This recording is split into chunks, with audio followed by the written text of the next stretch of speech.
JT Fox came to the U.S. from Canada with nothing. After falling into a 3-week depression, he realized that success was up to him. 3 weeks in bed, didn't get out of bed once, and one day I woke up at 3:30 in the morning. What do you think is on TV at 3:30 in the morning after I'd done a depression? I've got a question for you. Who here wants to make more money in their life? Raise your hands if that's you.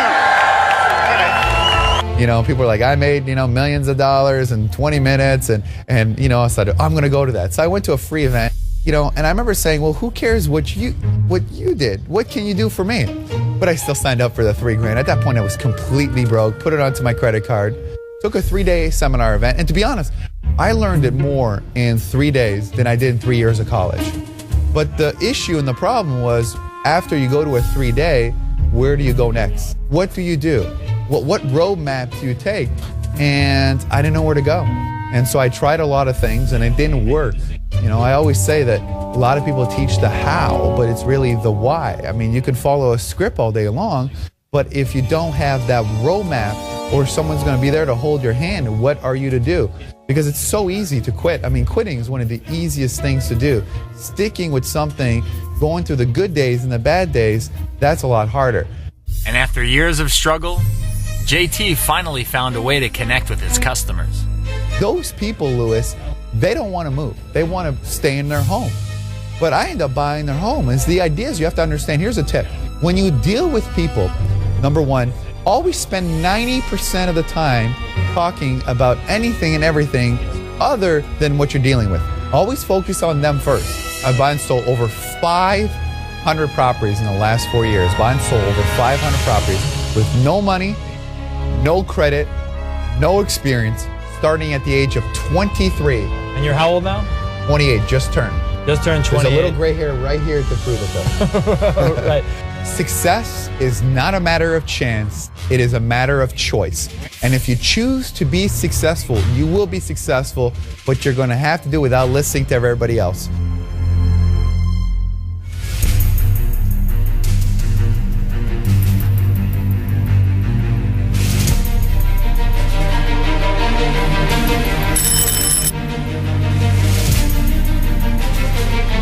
I started off as a magician and as a prestidigitator, card and coin tricks and illusions, floating women and sawing people in half and such.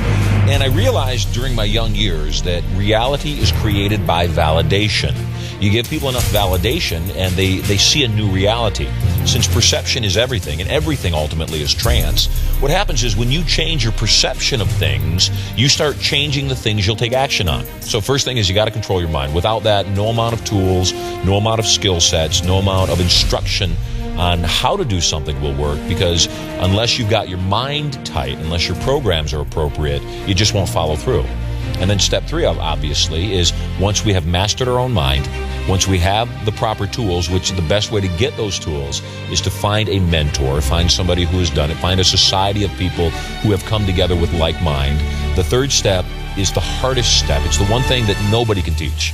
No instructor, no guru, no mentor, no organization can teach the ultimate thing that's necessary to create what you want, and that's the ability, just like you're doing right now with this program, to take action in the present moment, to take action on a consistent basis, even when it seems like it's not going anywhere, or even if we do our best job, what if nobody loves it, or what if I go out and I write a book and nobody buys it, what if I do a TV show and nobody watches, what if I tell her I love her and she doesn't reciprocate.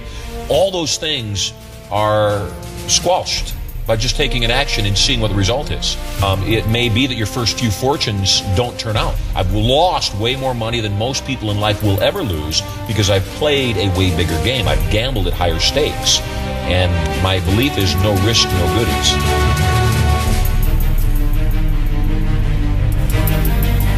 Were you born into all this? Actually, no. I was born on a farm in Michigan that had no running water. We had no electricity. We had no phone. We were homeless twice. And my second home was a converted chicken coop. So no, this wasn't, it didn't affect me much. This wasn't, though, how we started. How we started was just realizing that you need to get by, and then going from there, this is a blessing. This is more than I ever dreamed I'd have. Michael Simmons and Sheena Lindahl are co-founders of the Extreme Entrepreneurship Tour. They visit dozens of colleges each semester, spreading the word about what it takes to start a successful business.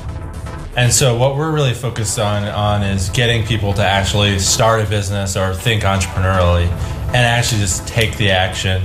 You know, when you're getting started, there's a quote that says that half the journey is starting. I think that's really true because when you're starting, that's when you're gonna have the least number of contacts, the least amount of knowledge.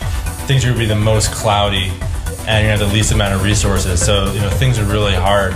And, you know, oftentimes we hear, I don't have enough money, I don't have enough time. I would say probably one of the core things is stepping outside your comfort zone. So you've got this area where you're okay with the stuff that's going on. You understand how to do it. Life is okay, you know, nothing to complain about. But stepping out of there where it feels not okay. How do I know I graduate college? Do I get a job after school? Do I, maybe follow that wacky dream that I thought up with my buddies in the basement? Right. What do I do? Where do I go from here? Because, as you know, society tells us one thing. And I got my dreams, my passion, my family, my friends. Where do I go from there? Well, I believe, and I teach it in my new book called Between the Dream and the Job. Your job is here for most people, but their dream is over here. So I believe that in between your job and your dream, you've got to find a bridge to get you from where you are to where you really want to be. In order to get from your job to your dream, you got to find a dream job. And that dream job for me was at the University of South Florida, where I took a 2-year position doing for another company the same thing I ultimately wanted to do in my dream. See, that's what makes the dream job unique, okay? I found a company that would allow me to work for them and better their organization while practicing everything that I needed to do so that ultimately I could go work for myself. So that company paid me $40,000 a year. And then on nights and weekends, when I wasn't at the University of South Florida, I was working on my speaking dream. And after 2 years of doing that, so yeah, that took a lot of work. But after 2 years of doing that, I was able to build my dream and make my transition, and I stepped out on my speaking career full time. So what I would say is it kind of depends on where a person is. There's 3 kinds of jobs: dead-end jobs, stepping stone jobs, and dream jobs. I just described what the dream job is. That's the bridge that transitions you from job living to dream living. A stepping stone job is what most people had. I got my first job when I was 14 years old. I was a package executive at Winn-Dixie Stores. People hear that all the time in my keynotes, you know. And I believe that every job should build on the one that came before it and take you in a direction of your ultimate dream. There's nothing wrong with jobs. I don't have a problem with jobs. Jobs are great boot camps and they're great training ground to get you to your dream. But what I don't believe people should do is settle for just a job. Because of course we know, we've been hearing it for years, Robert Kiyosaki says that a job stands for just over broke. See, the problem in most jobs, people are doing just enough so they don't get fired, and the boss is paying them just enough so they don't quit. It's not a good environment. The entrepreneurial environment, that's the spiritual environment. That's where the best in herself is going to come out.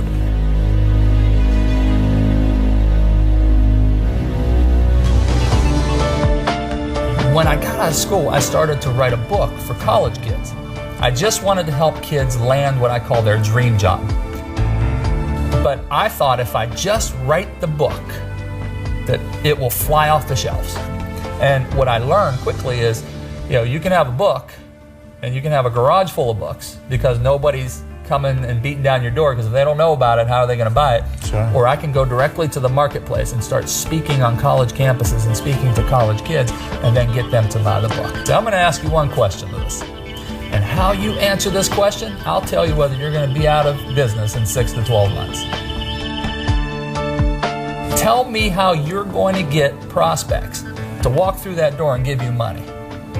Because if you haven't figured that out first before you start your own business, you're going to face frustration, you're going to face anxiety, you're going to waste a whole lot of capital.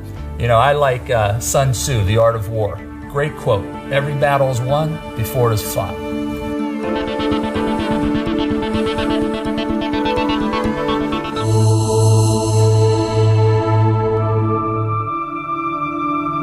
Las Vegas, where people take risks every day hoping to beat the odds and strike it rich. In my journey, I learned that young entrepreneurs take risks every day and aren't afraid to fail. So nobody really remembers all the times that you, if we could say, failed. What people remember the time, wow, this guy's sharp. Yeah, everybody always wants to read the success story. Nobody talks about, man, the emails that came across, the guys tell you there's no way a kid can run this company, there's no way he can do X, X, and X, and X, and all the no's, and you can't. Because it took a lot of time. We had a number of venture capitalists turn us down. We got denied more times than we actually applied. I don't know how that happened. People just sending us denial letters. Denied. But, we kept going at it. We were so persistent because we really believed this was going to happen and we had to make it happen. And we were patient, persistent, and we were passionate. Am I the brightest guy? No. Am I college educated? No. But how many people that are watching this video have a college degree, went to some great school, probably went on scholarship, have probably more money than I started with. They're probably wearing more than $250 in shoes and clothes and belts, right now. But I didn't let any of those lacks actually stop me. I was just determined to get it, and I believed that it was actually going to happen.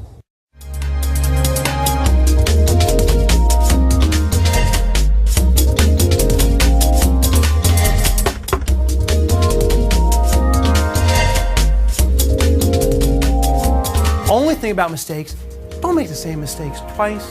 That's stupid. Mistakes are learning experiences. Okay, if you start making the same mistakes over and over again, you're dumb. But you do want to make them once. You want to learn from it and exploit it and grow on that. Mike Michalowicz is the founder of 3 multi-million-dollar companies that he started at a very young age. He's also the author of the best-selling book, The Toilet Paper Entrepreneur. I've made horrendous mistakes, big things. I've risked my house and almost lost it. I've done things that would destroy most businesses. But then I recognized it, I've thought about it, I fixed it, which is a great learning experience, and then I assure they never happen again. Who would want 50 bucks? Okay, pretty much everyone, right? All right, so who wants it? Okay, who wants it? You want it? Okay. Thanks. Now let's think about it for a second, okay? A second ago, everyone said you want 50 bucks. You saw it in my hand in front of you. Everyone wanted it, but no one got their fucking ass out of the chair and took it, right? Everyone said you want to be a millionaire, but what are you doing to get it?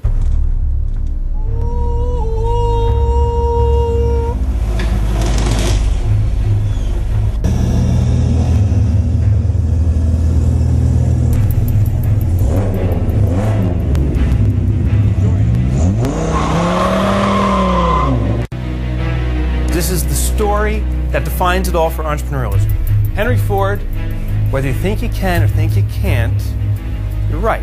So if you think you can, if you think you can't, you are right. And I swear to God to you, if that's the only thing you remember in your entire life, it's true and it works. And that's entrepreneurial success, actually that's life success. People say no as if it's a habit. Some people just have to say no, but you have to realize, and that's part of me I would never want to be in the entertainment business because you hear no so much. You're too fat, you're too tall, you're too short, you're too this, you're too that, you're too much of a lot of things. And I've always said I wanted to control and own my own destiny.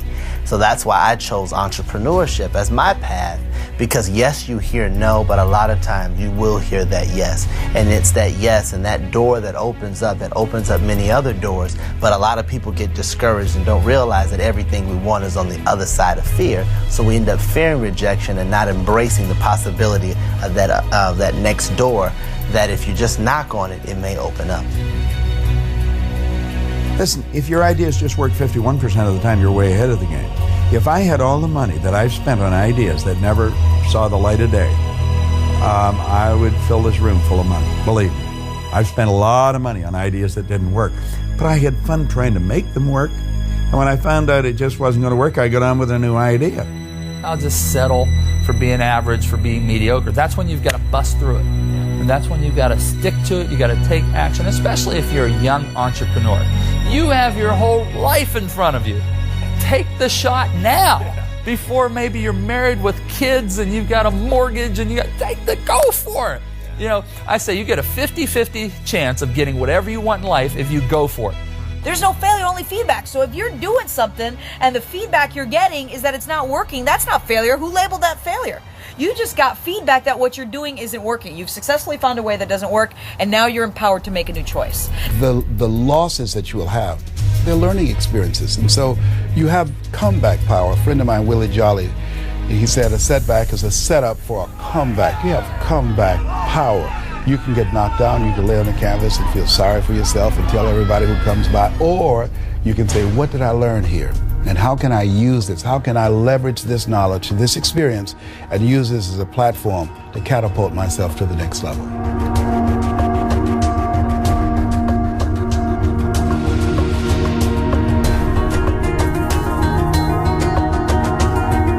We are here at the beautiful Temple House, the largest house in South Beach, Florida, and we're here with the owner, serial entrepreneur, Mr. Dan Davidson.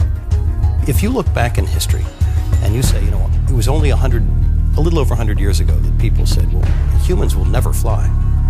Well, when the Wright brothers disproved that theory, now you've got people that pick up the phone and say, I need to be in London tomorrow. They jump on a plane and they're in London. People used to say when they would watch Star Trek TV show as an example, they'd say, well, gosh, those little things that you have in your pocket, you can talk to other people, those telephones. That'll never happen. Sure enough, a few years later, everybody's got cell phones. And now cell phones that have video and images and allow us to communicate in ways that we never thought possible. So what entrepreneurs have to realize is that life is constantly evolving and opportunities always exist. And if you stick with the status quo and you say, this is as good as things are ever going to get, you'll never advance. So the entrepreneurs that I've seen that are quite successful embrace the fact that where we are today is never as good as where we can be tomorrow. And they always find a way to take everything and make it better. And it's an innate characteristic.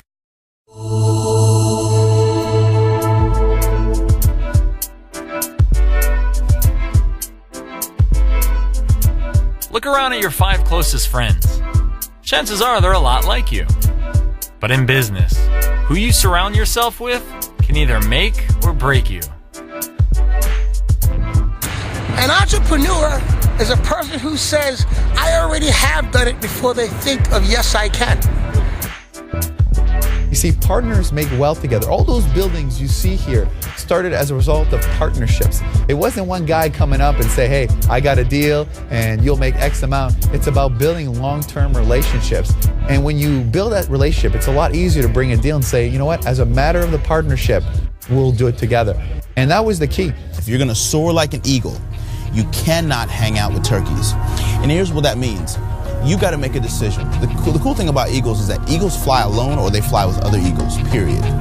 And I believe that all of us have to make that decision at some point. You know what? I'm an eagle. I might have some chicken surroundings right now, but I was born to soar.